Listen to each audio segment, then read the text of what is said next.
Microbiology, myself Harshita Gaharwar. So once again I am back with my new video.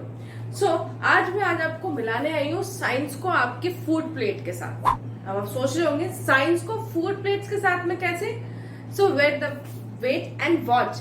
So please don't scroll the video without watching it. आज एक ऐसा topic लेके आई हूँ जो आप सोचोगे कि यार जब मेरी हॉबी भी यही है, मुझे पसंद भी यही है, तो क्यों ना मैं भी इसमें अपना करियर बना लूं। तो please please please see the video and if you have not subscribe my channel then please subscribe it and if you don't like the video then how you come to know the new videos. So please आप मेरे channel को share कीजिए, subscribe कीजिए and अगर video पसंद है तो please like जरूर कीजिएगा। और हाँ, एक ऐसा करियर ऑप्शन बता रही हूँ जो आपको बहुत पसंद आएगा, जो आपके देसी प्लेट से आपको सीधे ऊपर यानी कि आपके करियर को हाईलाइट बहुत अच्छा करता है। सो आज मैं बात कर रही हूँ फूड टेक्नोलॉजी की। फूड टेक्नोलॉजी एक ऐसा सब्जेक्ट है जिसके बहुत सारे वास्ट स्कोप है। इवन आई बिलीव कि माइक्रोबायोलॉजी से भी ज्यादा फूड टेक्नोलॉजी वास्ट है, क्योंकि आप फूड टेक्नोलॉजी में बात करते हैं खाने के बारे में, उनसे जुड़े उसकी सेफ्टी के बारे में, उनकी प्रोसेसिंग के बारे में, उनकी प्रिजर्वेशन के बारे में, उनके एडिटिव्स के बारे में और उनको पैकेज करने के अच्छे अच्छे तरीके। तो अब जब इसमें ऐसा करियर मिल जाए किसी को तो कोई क्यों नहीं बनाएगा? भैया जरूर बनाएंगे। एंड जो हम जैसे हो, जैसे यूपी, बिहार, मध्य प्रदेश के लोग हों और जहाँ पे पंजाब का तड़का लग जाता तो मजे ही आ जाते हैं ऐसे सारे करियर्स के ऑप्शंस मिल जाए तो चलिए स्टार्ट करते हैं कि फूड टेक्नोलॉजी क्या है। फूड टेक्नोलॉजी बेसिकली अगर आप देखें तो सब चीजों का एक मिक्सचर है। ये मिक्सचर है बायोलॉजी का, केमिस्ट्री का और साथ ही साथ में मिक्सचर है फूड साइंस का। ये एक ऐसा मिक्सचर है जहाँ पे आप हर एक चीज लगा सकते हो। आपको जब बायोलॉजी का इस्तेमाल करना है तो आप बायोलॉजी का करेंगे, जब आपको केमिस्ट्री का तड़का लगाना है तो इसमें केमिस्ट्री का तड़का लगेगा, और जब आपको इसमें बात करनी है फूड से जुड़ी वेराइटीज के बारे में, उनके एनहेंसमेंट की, उनके फ्लेवर्स की, तो इसमें फूड साइंस का तड़का लग जाएगा। तो चलिए वो क्या है की फील्ड एरिया, ज्यादा वक्त न लेते हुए बताती हूँ। सबसे पहले आते हैं फूड प्रोसेसिंग में। फूड प्रोसेसिंग एक ऐसी तकनीक है जिसमें जो रॉ मटेरियल्स होते हैं ना, जो रॉ फूड आइटम्स होते हैं, उनको जब कन्वर्ट किया जाता है, जब उनको एक प्रोड्यूसिबल बनाया जाता है, तो उस दौरान होने वाले सारे स्टेजेस को अच्छे से प्लान करना, how they have to use it hygienically and how to cut it, यानी सारे जितने भी इसके सिनेरियोज होते हैं वो सारी फूड प्रोसेसिंग में आते हैं। तो वहां पे हाइजीन को मेंटेन करना। फिर आता है फूड प्रिजर्वेशन। फूड प्रिजर्वेशन जब अच्छा होगा तब कब होगा? जब उसके अंदर माइक्रोबियल कंटामिनेशन नहीं होगा, या फिर आप ये कह लीजिए जहां पर माइक्रोबियल ग्रोथ नहीं हो पा रही होगी। तो आपको माइक्रोबियल ग्रोथ होने से बचाना है। दैट इज कि आपको जो उसकी शेल्फ लाइफ है ना, उसे आपको करना है इंक्रीज। तो इंक्रीज करने के लिए इसमें बहुत सारी ऐसी टेक्निक्स अपनाई जाती हैं जिसमें स्टेरिलाइजेशन भी आता है। तो स्टेरिलाइजेशन के अलग फैक्टर्स आते हैं। तो प्रिजर्वेशन में यही होता है कि आपको कैसे फूड्स को सेव करना है, कैसे उसको प्रिजर्व करना है, क्योंकि उसमें drawing, heating and cool freezing, dry heating and dry freezing होती है, साथ में स्टेरिलाइजेशन भी होता है। तो ये सारे टेक्निक जो है प्रिजर्वेशन यानी कि फूड प्रिजर्वेशन में आता है। फिर आता है फूड पैकेजिंग, क्योंकि अगर हम नैनो टेक्नोलॉजी की बात करें तो जो नैनो टेक्नोलॉजी है ना, नैनो कार की बात नहीं, नैनो टेक्नोलॉजी की बात हो रही, दैट इज नैनो टेक्नोलॉजी एक ऐसी टेक्नोलॉजी जिसने सारे पैकेजिंग मटेरियल को चेंज कर दिया। आपने देखा होगा पहले के टाइम पे इतने सारे टेट्रा पैक्स अवेलेबल नहीं होते थे। आज के टाइम में टेट्रा मिल्क भी आता है, टेट्रा मिल्क की जगह साथ में ही टेट्रा जूसेस भी अवेलेबल है, और अब टेट्रा घी भी आता है। एंड टेट्रा पैकिंग में ही अब आप देखेंगे तो कुछ फोर्टिफाइड ऑयल भी आते हैं, जैसे हम मस्टर्ड ऑयल की बात कर सकते हैं, पीनट्स ऑयल की बात कर सकते हैं, या किसी और भी ऑयल की बात कर सकते हैं। तो मैक्सिमम सारी कंपनीज जो है इंडस्ट्रियल फूड टेक्नोलॉजी की जो इंडस्ट्रीज है वो सबको एक अच्छा पैकेजिंग मटेरियल दे रही है। एंड सबसे ज्यादा ध्यान रखा किस चीज का जाता है? बायोडिग्रेडेबल का, कि वो अच्छे से डिग्रेड हो सके। तो यहाँ पे नैनो टेक्नोलॉजी ने फूड पैकेजिंग को काफी चेंज किया है, जिसकी वजह से फूड सेफ रहे और उनका शेल्फ लाइफ अच्छा रहे। फिर आता है फूड सेफ्टी। फूड सेफ्टी में सबसे इम्पोर्टेंट काम जो निभाया है वो निभाया है जीएमपी ने। एंड जीएमपी के साथ साथ में HACCP। जब हम जीएमपी और HACCP की बात कर रहे हैं तो जीएम का मतलब होता है गुड मैन्युफैक्चर प्रोडक्ट, मतलब जो आपका प्रोडक्ट बन रहा है उसकी क्या स्टेजेस है, वो कितने अच्छे तरीके से बनाया गया है।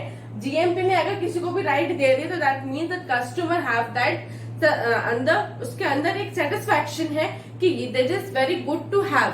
एंड HACCP का मतलब है hazard analyze control protocol system, जिसमें मतलब होता है जो भी इसके अंदर स्टिचेस गई हैं, जहां पे वो कट हुआ है, जो भी उसका प्रोसेसिंग रहा है, that all are in the standard condition, सारे के सारे स्टैंडर्ड कंट्रोल रेगुलेटरीज को वो कर रहे हैं फॉलो।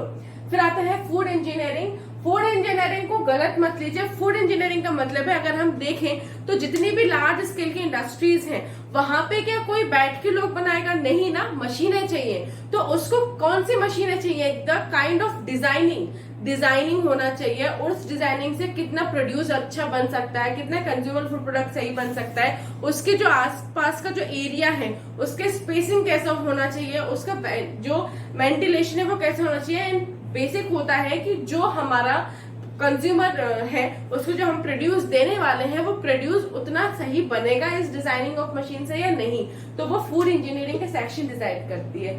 फिर आता है न्यूट्रिशनल एनहेंसमेंट। न्यूट्रिशनल एनहेंसमेंट का मतलब होता है जो एक गवर्नमेंट द्वारा ऑथराइज्ड किया हुआ एक क्वालिटी कॉन्फ़िगरेशन दिया जाता है, that it has to be this necessary supplement, इसके अंदर ये एसेंशियल होना चाहिए। न्यूट्रिएंट्स हो, आयरन हो, कैल्शियम हो, सल्फर हो, मैग्नीशियम हो, जो भी एसेंशियल न्यूट्रिएंट्स हैं वो सारे एनहेंसमेंट आ रहे हैं कि नहीं, या जो भी उनका एक स्टैंडर्ड रेगुलेटरी है वो आ रहे हैं कि नहीं, ये बहुत जरूरी होता है, इसमें वो देखा जाता है। एंड ये सारे मैं आपको की एरियाज बता रही हूँ, so don't get confuse in between. अब आता है sensory evaluation and quality control. Sensory evaluation and quality control का मतलब होता है कि जैसे कोई चीज खराब हो जाती है, like for example if you see, अगर हम अपने घर में कर्ड बनाते हैं, तो कर्ड को अगर हम 1 या 2 दिन से ज्यादा बाहर रख दें, अगर हमने उसको फ्रिज में नहीं रखा बाय एनी चांस, अगर आप उसको बाहर रख के भूल गए, तो यू हैव टू चेंज ना कि उसके अंदर एक टेक्सचर उसका थोड़ा सा चेंज हो जाता है, थोड़ी सी जो उसकी स्मेलिंग है वो चेंज हो जाती है। तो टेक्सचर एंड स्मेलिंग इंडिकेट कर रही है उसका sensory evaluation and quality control. साथ में ही इसके अंदर हमें देखना होता है, जैसे कि बाजार में आप जाते हो तो आपने देखा होगा कि बहुत सारी बेकरीज हैं, कुछ होम बेकरीज होती हैं जो अपने पिज्जा ब्रेड्स को देती हैं, या होल व्हीट ब्रेड्स देते हैं, या व्हाइट ब्रेड्स देते हैं, या फिर हम पाव देखते हैं। So all are the bakery products. Okay, तो कुछ ऐसी भी है जो होम बेकरी से होती हैं, जिनका घर में ही छोटी सी बेकरी होती है, वो भी अपना मार्केट में देते हैं। तो हम लोग क्या चेक करते हैं? हम लोग ये चेक करते हैं does it is fresh or not, does it good to have a consume or not. तो उसी तरीके से हम उसकी क्वालिटी को चेक करते हैं, तो क्योंकि हमें मालूम है कि इसकी क्वालिटी इतने दिन के लिए इंटैक्ट रह सकती है, इसके बाद नहीं रह सकती, राइट। तो उसी वजह से ये sensory evaluation and quality control का ध्यान रखा जाता है, जो कि बहुत इंपॉर्टेंट है। फिर इसके बाद आता है फूड एडिटिव्स। फूड एडिटिव्स की हम बात करते हैं, जैसे आप जानते ही हैं, हम सब जानते हैं कि आजकल जो सबसे ज्यादा चलन चल रहा है, जो ट्रेंड हम कह सकते हैं, फूड ट्रेंडिंग चल रही है, वो चल रही है मोमोज की सबसे ज्यादा। मोमोज के बाद हम बात करते हैं सोया चाप हो गया, या फिर कोई भी चाइनीज डिश ले लीजिए, चाउमीन ले लीजिए, या मंचूरियन ले लीजिए, जो भी ले लीजिए। एंड जो भी आपके अपने स्ट्रीट फूड्स के हैं, सबसे ज्यादा अगर हम देखें तो फ्लेवर को एनहेंस किया जाता है। अगर हम कहते हैं ना घर के खाने में और बाहर के खाने में अंतर क्यों होता है, बिकॉज घर में बहुत ही लिमिटेड हम स्पाइसेस यूज करते हैं, क्योंकि हमारे पास होते हैं बेसिक स्पाइसेस, और हम अगर बाहर की बात करें तो they will add the colour, they will add the flavour, they will add the additives which are not good. अब इन चीज को बताएगा कौन? तो उसको इमल्सिफायर बताएगा कि उसमें क्या क्या चीजें हैं। इमल्सिफायर्स हो गए, उसके फ्लेवर्स हो गए, उसमें आपने क्या क्या ऐड किया है। और सबसे ज्यादा अगर हम देखें ना तो अजीनोमोटो सबसे ज्यादा यूज होता है, जो कि सबसे ज्यादा खतरनाक है। Basically it's a Chinese salt. अगर आप देखें तो ये बहुत ही नमक की तरह इसके क्रिस्टल्स होते हैं, और ये बहुत ज्यादा लोग यूज करते हैं होटल्स में, ताकि जो फ्लेवर है उसका एनहेंस हो जाए, एरोमेटिक हो जाता है। बेसिकली ये एरोमेटिक सॉल्ट कंपाउंड आप कह सकते हो। तो एरोमेटिक है तो इससे क्या होता है कि जो उसकी डिश है ना, उसका जो फ्लेवर है वो एनहेंस हो जाता है। तो इसको भी यही कैटेगराइज होती है फूड एडिटिव्स, जिससे ये वर्क करता है। फिर आता है sustainability practice.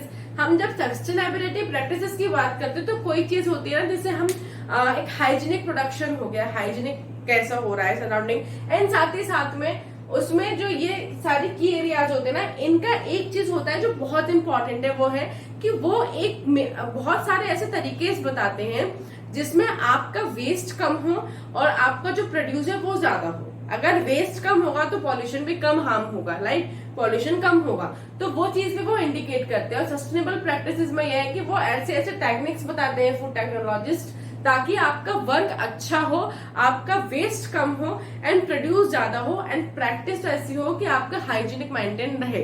So that is the reason. और अगर मैं बात करूं, जो मैंने कहा था देसी प्लेट से सीधे आपका हाईलाइट होगा करियर, तो मैं बात कर लेती हूँ फूड टेक्नोलॉजिस्ट की जॉब बहुत अच्छी जॉब होती है, जहां पे आप बहुत अच्छी अच्छी इंडस्ट्रीज में अप्लाई कर सकते हैं और आप अपने करियर को काफी बूम बना सकते हैं। So through the video I hope you may understand the prospectus to introducing this topic with you, क्योंकि आज के टाइम में हम बहुत ज्यादा कंफ्यूज होते हैं कि अरे भाई क्या करें, साइंस करें, मैथ्स करें, क्या करें, क्योंकि आज के टाइम में ऑप्शंस बहुत सारे हैं, लेकिन हमारा दिमाग है, हम मशीन नहीं है। We all have the human, हम लोग सारे के सारे, कोई कोडिंग सिस्टम नहीं है कि हमने ये कोड लगा दिया तो ये रिजल्ट आ गया।